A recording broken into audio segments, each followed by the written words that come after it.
नमस्ते बच्चों, एक बार फिर से आपका स्वागत है हमारे इस YouTube चैनल AMS संपूर्ण ज्ञान पे। और आज हम फिर से आ गए हैं कक्षा 7 के अध्याय 1 का प्रश्नावली 1.2 का।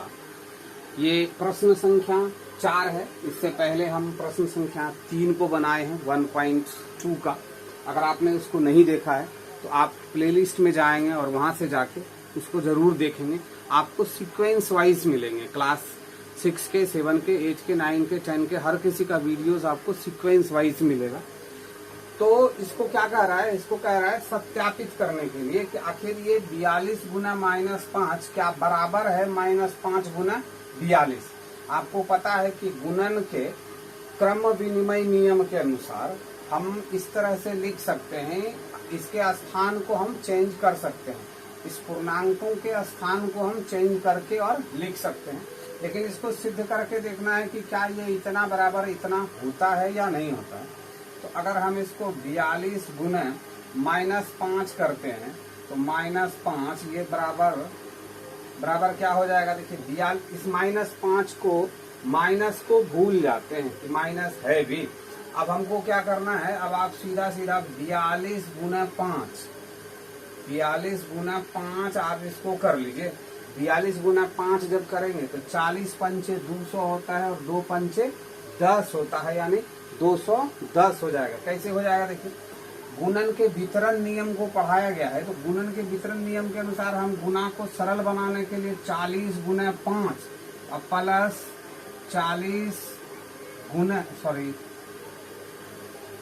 2 गुना 5 इस तरह से कर सकते हैं।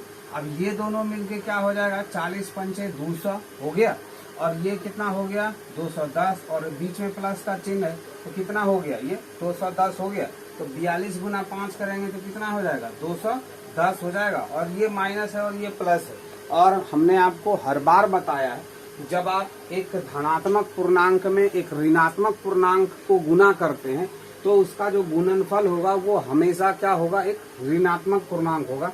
आप इसके आगे में एक माइनस का चिन्ह जरूर लगाएंगे। माइनस का चिन्ह आपको दिख नहीं रहा होगा, माइनस का चिन्ह आप जरूर लगाएंगे। दिख रहा है? चलिए, अब ठीक है। तो क्या हो गया? ये तो -210 हो गया, लेकिन अब ये जो -5 गुना 42 है, क्या ये भी -10 है? तो आखिर हम इस तरह से गुना करें या इस तरह से गुना करें? आपको तो समझ में आ रहा होगा कि 40 गुना 5 और 2 गुना 5 कर देंगे तो फिर 200 और 500, तो यानी ये बराबर ये क्या हो गया? दायां पक्ष बराबर बायां पक्ष है। क्या लिख सकते हैं कि दायां पक्ष बराबर है क्या चीज? बायां पक्ष। इस तरह से हम इसको लिख सकते हैं। तो ये आपने देख लिया कि ये सही है। अब देखिए, ये क्या है? 25 और ब्रैकेट में है 28 जोड़ 2। 25 गुना 28 जोड़ 2 क्या बराबर है 25 गुना 28 प्लस 25 गुना 2।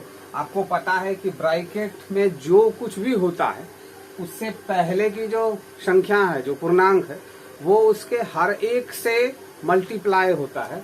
तो आप इसको इससे मल्टीप्लाई करेंगे, आप इसको इससे मल्टीप्लाई करेंगे, तो आप इसको इस तरह से लिख सकते हैं। इसमें कोई प्रॉब्लम नहीं है। आप इसको दूसरे तरीके से भी लिख सकते हैं। आप ये विस्तारित रूप में है, आप इस तरह से भी इसको लिख सकते हैं। ये +30 है, इसी को आप विस्तारित करके आप किसी भी रूप में लिख सकते हैं। आप इसको ऐसे भी लिख सकते हैं 25 गुना 10 प्लस फिर से 25 गुना 10 प्लस 25 गुना 10। ये 10 ये 10 ये 10 मिलके 30 हो गया। इसका गुणनफल जो होगा वो सेम होगा। 25 गुना 30 करके 25 किया कितना होता है? 75, और इस पे एक 0 को हम बिठा देंगे तो कितना हो गया? 750। अब इस सब का गुना करेंगे तो भी उतना ही होगा। देखिए कितना हो जाएगा? ये 250 प्लस 250 प्लस 250, टोटल ये कितना हो जाएगा? 750। इसका भी गुना करेंगे तो उतना ही होगा। 25 गुना 28 करेंगे और फिर उसमें जोड़ देंगे 25 गुना 50। 25 गुना 25 इसको इस तरह से भी लिख सकते हैं 25 गुना 25 प्लस 25 गुना 3 प्लस 25 गुना 2। अब देखिए 25 गुना 25 कितना होता है? 675 प्लस 25 तिया 75 प्लस 25 गुना 50। अब इन सबको आपस में आप जोड़ेंगे तो कितना प्राप्त होगा आपको 750। तो आप यहाँ भी लिख सकते हैं, क्या लिख सकते हैं कि दायां पक्ष बराबर है क्या चीज, बायां पक्ष। इस तरह से आप इसको लिख सकते हैं। तो लेते हैं हम इसका नेक्स्ट तीसरा नंबर प्रश्न क्या है देखते हैं। तो ये है नंबर 3, क्या है 50 गुना 60 ब्रैकेट में गुना 70 क्या बराबर है 50 गुना ब्रैकेट में 60 गुना 70। तो आपको पता है कि गुणन के सहचर्य नियम के अनुसार हम इसके क्रम को चेंज करके किसी भी तरीके से लिख सकते हैं। हम इसको इस तरह से भी लिख सकते हैं कि 60 गुना और फिर 50 गुना 70, हम इसको ऐसे भी लिख सकते हैं। गुणनफल पे इसका कोई असर नहीं होगा, गुणनफल हमारा सेम आएगा। कैसे आएगा, सबसे पहले हम इसका गुना करके देख लेते हैं। तो गुना करने के लिए हम आपको बताए हैं कि जब भी दोनों साइड में दायां पक्ष और बायां पक्ष दोनों साइड में जब 0 हो तो हम उस 0 को रिप्लेस कर लेते हैं, हटा लेते हैं, सिर्फ इन संख्याओं का आपस में गुना कर लेते हैं। तो 6 पंचे 30 हो गया और हमने 0 कितना हटाया 2, तो 2 0 दे दिए और उसके बाद अब क्या दे दिए हम, यहाँ पे हमारा क्या है 70 है, तो इस 70 को हमने दे दिया। अब हम इसको भी कर लेते हैं उसी तरह से। सबसे पहले हमको इस ब्रैकेट वाले को करना है, तो 50 गुना क्या हो जाएगा, ये 7 छक 42, तो 42 हो गया और इस पर डबल 0 दे दिए। अब फिर से आते हैं इसमें क्या हो जाएगा 60 गुना और 7 पच्चे 35 और इस पे डबल 0 दे दिए। अब देखिए इसको सॉल्व कर लेते हैं। ये कितना हो जाएगा 7 या 21 और 0 कितना छोड़ रहे हैं 4, तो 4 0 इस पे बिठा दिए। तो ये कितना हो जाएगा इकाई दहाई सैकड़ा हजार 10,000 लाख 2,10,000। ये हमारा कितना हो गया 2,10,000। अब देखते हैं इसको क्या होता है। इसका भी 1 0 है और इसमें 2 0 है, इस दोनों 0 को भूल जाते हैं। 42 गुना 5 करते हैं तो कितना हो जाएगा 40 पंचे 200 और 2 पंचे 10, तो कितना हो जाएगा 210। और 210 पे 0 कितना रिप्लेस किए हैं 3, तो 3 0 को बिठा दिए। तो ये भी फिर से क्या हो गया 2,10,000 हो गया।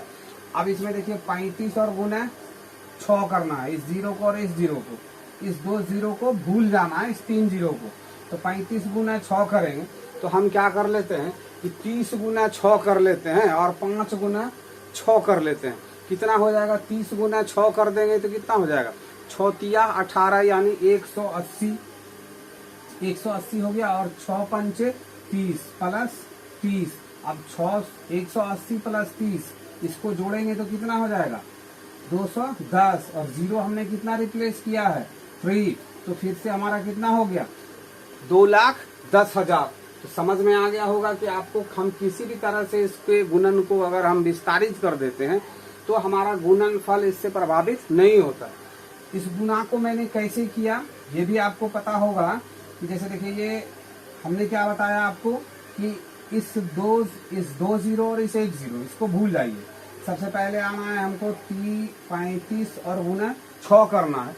35 में 6 से गुना करने में हमको परेशानी हो रही है, तो हम इसको किस तरह से कर सकते हैं, हम इसको 6 गुना 30 और प्लस फिर 6 गुना 5 इस तरह से हम इसको लिख सकते हैं। इससे पहले के सवाल को भी मैंने इस तरह से लिखा था। अब इस तरह से गुना करने में हम क्या कहते हैं, आपको इस 0 को भूल जाइए। 0 को भूल जाएंगे तो कितना हो जाएगा 6 तिया 18 हो जाएगा। गुना हमारा सरल होते जा रहा है, हम जितना इसको तोड़ते हैं जितना विस्तारित करते हैं गुना हमारा उतना ही छोटा होता जाता है। हमने 6 तिया 18 कर लिया, अब ये वाला 0 इस पे दे दिया और ये 6 पंचे 30 है, अब इस 30 को दे दिए और 30 और 180 मिलाए तो 210 हो गया। और हमने यहाँ से 0 कितना 3 0 रिमूव किया है, तो 3 0 को हम यहाँ पे पुट कर देते हैं और हमारा गुणनफल प्राप्त हो जाता है और हमको विशेष कुछ नहीं करना होता है। और जब आप इस तरह के गुणन को बनाने लगेंगे तो आप मन से ही, जिस तरह हमने किया कि इसका 30 6 तिया 18 और 6 पंचे 30 210 हो गया और उसमें से 3 0 बिठा दिए, मतलब मन में सोचते जाना है, जोड़ते जाना है और लिखते जाना है। इस प्रोसेस में आप चले आएंगे। तो लेते हैं इसके नेक्स्ट को।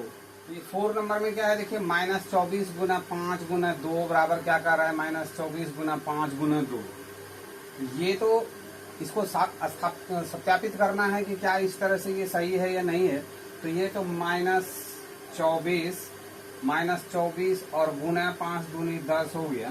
तो ये तो हमारा कितना हो गया, -240। जब आप एक धनात्मक पूर्णांक में एक ऋणात्मक पूर्णांक से गुना करते हैं तो गुणनफल हमारा क्या होता है, हमेशा ऋणात्मक होता है। लेकिन अब हम इसको भी सॉल्व करते हैं। इसको सॉल्व करने में 24 गुना 5 करने में आपको परेशानी हो जाएगा। तो हम इसको क्या कर सकते हैं, हम इसको ऐसा कर सकते हैं कि -10 गुना 5 और फिर प्लस क्या हो जाएगा, -14 गुना 5 और फिर गुना यहाँ क्या हो जाएगा 2।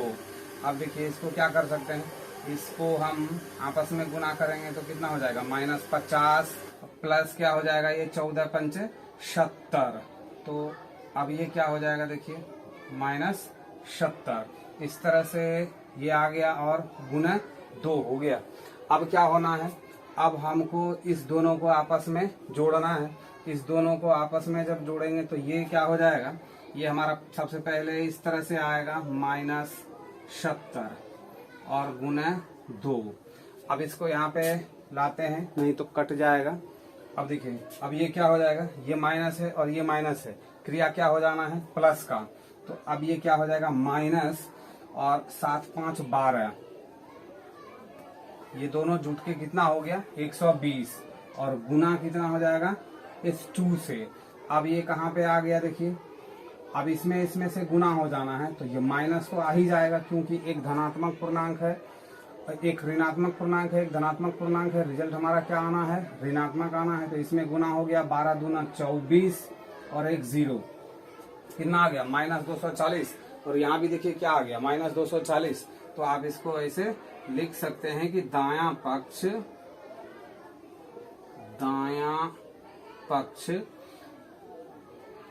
बराबर क्या चीज, बायां पक्ष। इस तरह से आप इसको लिख सकते हैं। तो मुझे उम्मीद है कि आप इन चीजों को अच्छी तरह से समझ पाए होंगे कि ये किस तरह से होता है। इस तरह के और भी क्लासेस को देखने के लिए हमारे प्लेलिस्ट में जरूर जाएं और वहां से जाके आप इससे पहले के क्लासेस को देखें। वीडियो को वॉच करते हुए यहाँ तक आ गए होंगे और चैनल को सब्सक्राइब नहीं किए हैं तो सब्सक्राइब करना नहीं भूलेंगे और वीडियो को लाइक जरूर करेंगे। और अगर आप इस 7 क्लास का इंग्लिश पढ़ना चाहते हैं तो हमारा खुद का एक चैनल है AMS स्पोकन गुरु के नाम से। आप हमारे इस चैनल पर जाएंगे और 7 क्लास का बिहार बोर्ड का आपको प्लेलिस्ट मिलेगा। इसके प्लेलिस्ट में जाएंगे तो आप वहां से जाके अपने इस 7 क्लास का इंग्लिश भी पढ़ सकते हैं, ग्रामर पढ़ना है तो भी पढ़ सकते हैं, ट्रांसलेशन पढ़ना है तो भी पढ़ सकते हैं। तो मुझे उम्मीद है आप ऐसा जरूर करेंगे। तो मिलते हैं हम फिर नेक्स्ट क्लास में।